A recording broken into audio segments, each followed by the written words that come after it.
Já sabemos todos os classificados para as oitavas de final da Série D. O Santa Cruz, num jogo super emocionante, conseguiu a sua vaga. O América de Natal também cravou a vaga. Temos muitos times grandes nas oitavas de final da Série D, mas alguns favoritos ficaram pelo caminho. Vamos ver tudo sobre a segunda fase da Série D e os favoritos nas oitavas de final. Então vambora, mete marcha e vamos nessa.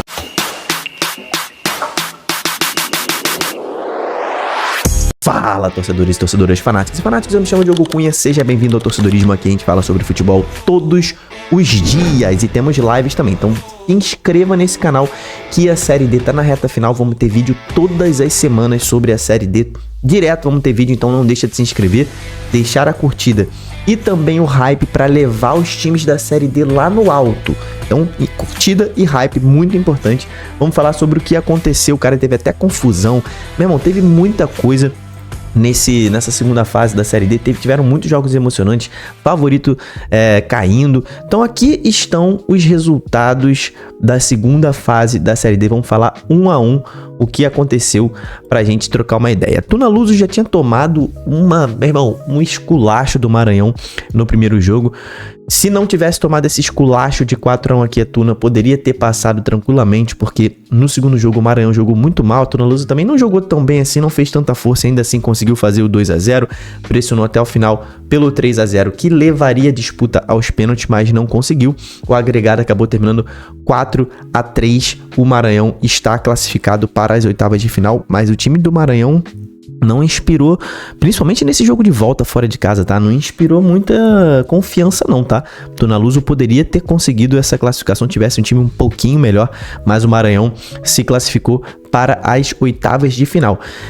No jogo entre Central e Lagarto, meu irmão, que jogaço, tá? Quase que esse jogo aqui foi para os pênaltis, né? O Lagarto tentou de todos os jeitos, mas o Central, que segue sendo a principal surpresa da Série D, conseguiu a sua classificação com um empatezinho. Já havia vencido o Lagarto no primeiro jogo. O segundo jogo foi muito mais aberto, foi muito mais emocionante. Conseguiu a classificação e estará nas oitavas de final. Então o Central vai disputar o acesso ainda, né? A gente vai falar sobre o que espera a gente na Série D nesse momento. Cara, Manaus Imperatriz, quem diria? Quem viu aqui, né, o meu pré-jogo de Série D na semana passada, viu que eu falei, não, Imperatriz vai passar tranquila, pô. Olha só. Cara, a Série D é um dos torneios mais emocionantes que a gente tem no Brasil. Só quem assiste a Série D sabe o que eu tô falando. Que torneio maneiro de ser assistido, tá?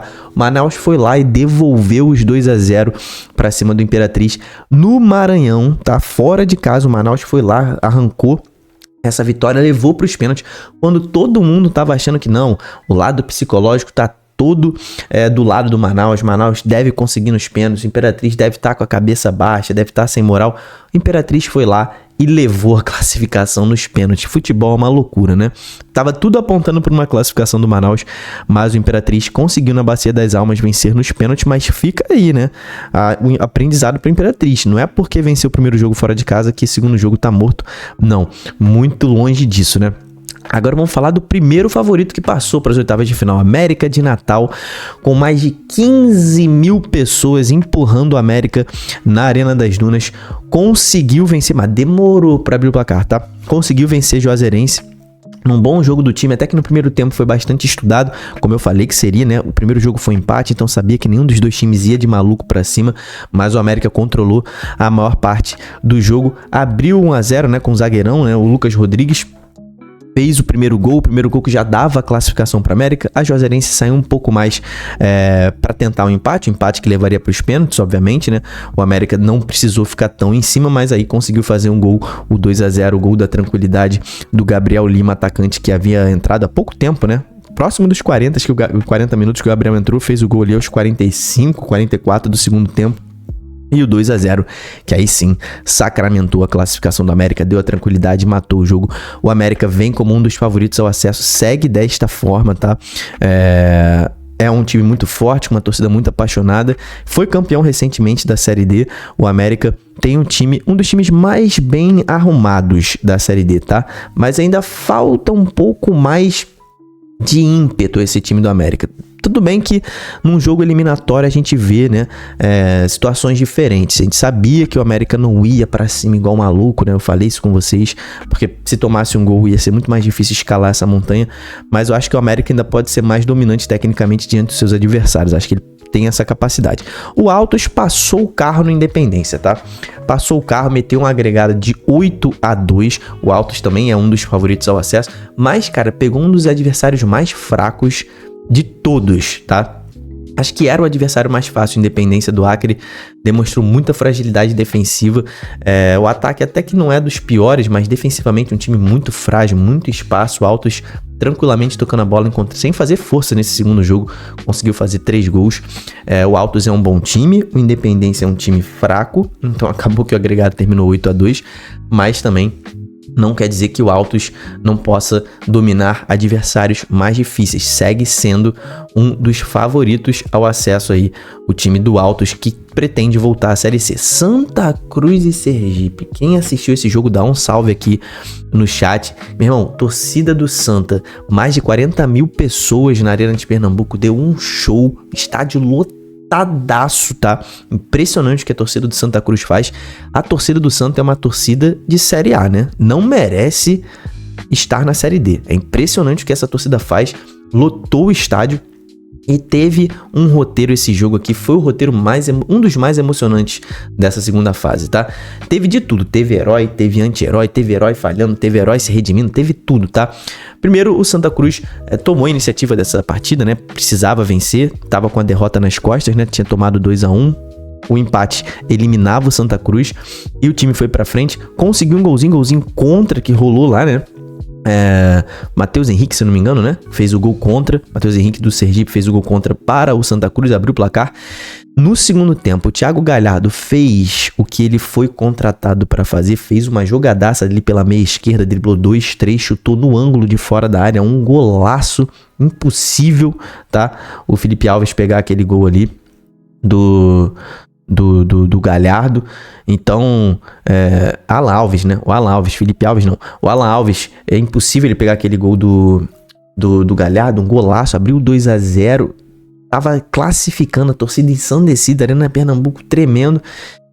E logo depois, Rô Kennedy falhou, mas aquele frango feio, meu irmão, embaixo das pernas do Rô Kennedy, um frango assim que tirou a vantagem do Santa Cruz, que estava dando a classificação pro time, e aí o jogo ficou muito tenso, foi pros pênaltis, uma tensão danada, chegou a ir pras alternadas, mas aí o Rô Kennedy se redimiu, pegou pênalti e levou o time para as oitavas de final. Cara, o Sergipe é um time forte, tá? O Santa Cruz é um dos favoritos ao acesso, não pegou um time fácil, então a gente vai falar sobre o próximo adversário do Santa Cruz já, mas o Santa chega muito, muito grande para as oitavas de final.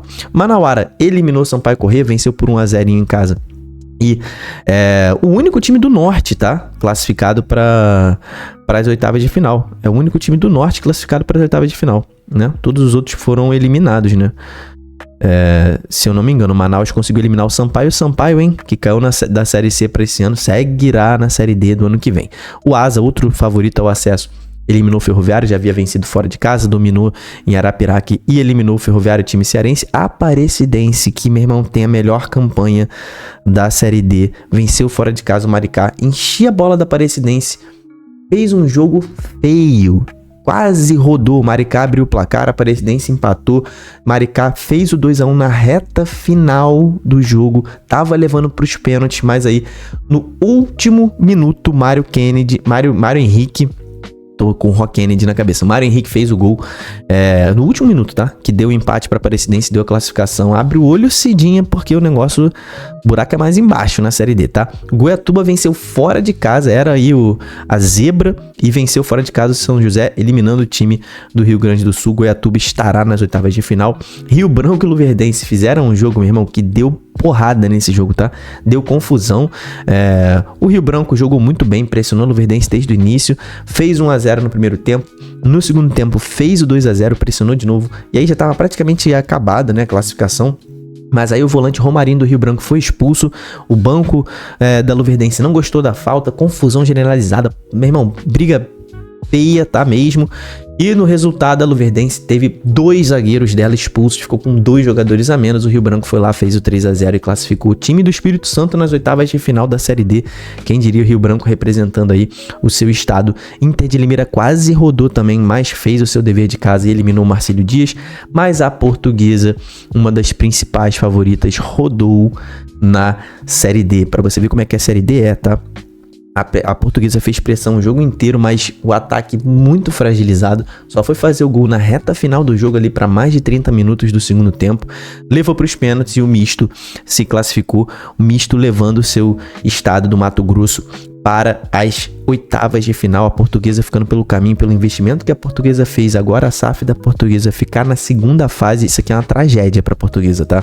Então o time vai amargar mais uma temporada na Série D, se conseguir a classificação, né? Porque conseguir a classificação em São Paulo não é fácil. A Portuguesa não vai subir nessa temporada, fica pelo caminho.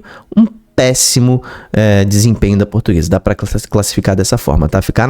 O investimento da Portuguesa ficar na segunda fase, péssimo investimento.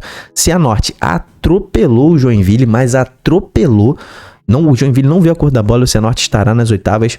Ceilândia eliminou o Água Santa, também uma surpresa, né? O Ceilândia fazendo uma boa temporada, né? Essa temporada do Ceilândia tá bem, o time eliminou a Água Santa, e o Barra também atropelou o Cascavel no confronto, 4-0 no agregado. O Barra estará nas oitavas de final. Agora pra gente falar dos favoritos, né? Então vai analisar muito isso aqui no canal essa semana, mas pra gente trocar uma ideia aqui sobre os favoritos, eu vou antes falar sobre o nosso patrocinador do canal, que é a KTO, meu irmão. KTO, casa de apostas que patrocina o canal. Faça sua conta na KTO através do link que está no primeiro comentário fixado, porque na KTO você concorre a R$1 milhão. Mas como isso, Diogo? Cara, você só precisa fazer sua conta na KTO e continuar fazendo as suas apostas normalmente. Aí você vai ver lá, Liga do Milhão, quando você entrar no aplicativo da KTO. Você clica e fala, quero participar, é de graça. E conforme você for acertando as suas apostas normalmente, não precisa fazer mais nada, você vai subindo no ranking da Liga do Milhão e os 10 melhores de cada mês concorrem a R$1 milhão. O melhor de cada dia ganha R$1.000. Tem premiação todo dia na KTO. Então, além das suas apostas lá, se você acertar, você sobe no ranking, pode ganhar R$1.000 por dia, R$1 milhão no final do ano. E, meu irmão, é uma casa de apostas confiável, é a casa de apostas que eu uso aqui no canal. Se você é maior de 18 anos, faça sua conta na KTO, porque essa propaganda é para maiores de 18 anos. E, meu irmão, aposte com responsabilidade sempre. Clica no link da descrição aí ou do comentário fixado. Agora vamos falar aqui sobre os favoritos para as oitavas de final. Maranhão e Central. Caraca, aí eu vou te falar que o Central tá jogando melhor que o Maranhão, tá? Ainda decide em casa. Esse jogo de volta do Maranhão aí, diante da Tuna, não me deu segurança nenhuma nesse time. Se o Central fizer um bom jogo na ida e não tomar o vareio que a Tuna tomou, Central é o favorito. América e Imperatriz. O América se deu bem no chaveamento, tá? Imperatriz demonstrou muita fragilidade contra o Manaus e mentalidade frágil também. Imperatriz jogou muito bem o primeiro jogo diante do Manaus, né? Mas no segundo jogo foi para se segurar e não é uma mentalidade de um time vencedor. Pode mudar, mas no que mostrou na segunda fase não é. O América sim foi uma mentalidade focada na classificação. O América decidirá em casa na Arena das Dunas. O América é o favorito para passar aqui, segue sendo um dos favoritos ao acesso. Santa Cruz e Altos, já comenta aqui embaixo qual é o favorito desse confronto, que é o jogo dessas oitavas de final, tá? Uma pedreira danada para os dois times. O Altos tem a vantagem de decidir em casa, porque teve uma campanha melhor que o Santa Cruz na primeira fase. Então o Altos tem essa vantagem. Cara, o Altos agora vai tomar um choque de realidade, né? Pegou um time muito frágil, Independência do Acre na primeira fase. O Santa Cruz já tá numa rotação maior, porque pegou um Sergipe, né? Só que o Santa Cruz vai ter que definir nesse jogo em casa aqui. O Santa Cruz não pode ter um mau resultado em casa, porque se for, né, decidir esse jogo fora de casa, precisando vencer, tá? O time vai ter dificuldade, não é um time que fora de casa consegue produzir tanto quanto produz em casa. Eu acho que nesse confronto aqui o Altos é favorito, tá? Tecnicamente, eu acho o time do Altos um pouco melhor que o Santa Cruz e decide em casa. Mas, cara, é porque eu tenho que falar um favorito aqui, né? Mas eu não vejo um favorito claro nesse confronto, não. Pra mim é o confronto mais equilibrado dessas oitavas de final. Tanto que você que tá comentando aqui embaixo, você tá falando Altos, alguém tá falando Santa Cruz, vai ficar bem equilibrado aqui nos comentários. Asa e Manauara, o Asa é amplo favorito, cara, um time que é muito bom de ver. Deve passar do Manauara nessa fase, ainda mais decidindo em Arapiraca. Aparecidense e Goiatuba, os times que se conhecem, né? Times ali do mesmo estado. A Aparecidense decide em casa, mas isso faz pouca diferença nesse confronto. Vai ser um confronto equilibradíssimo. Aparecidense favorita. Inter de Limeira e Rio Branco. Eu vejo o Rio Branco melhor que a Inter, tá? Pra mim, o Rio Branco, nesse momento, é favorito. Tá com um time muito forte. Misto e Cianorte. Cianorte, pra mim, é bem favorito nesse confronto diante do Misto. O Misto demonstrou ter uma defesa muito forte, né? Mas o ataque do Cianorte é muito forte também. Eu vejo o Cianorte favorito. E aqui, eu vejo o Barra favorito diante do Ceilândia. Mas é um confronto bastante equilibrado também. Comenta aqui embaixo os seus favoritos. Se inscreva nesse canal pra gente continuar falando de Série D todos os dias. Então, deixa sua curtida, deixa o hype. Te espero no próximo vídeo. Tamo junto, valeu e falou!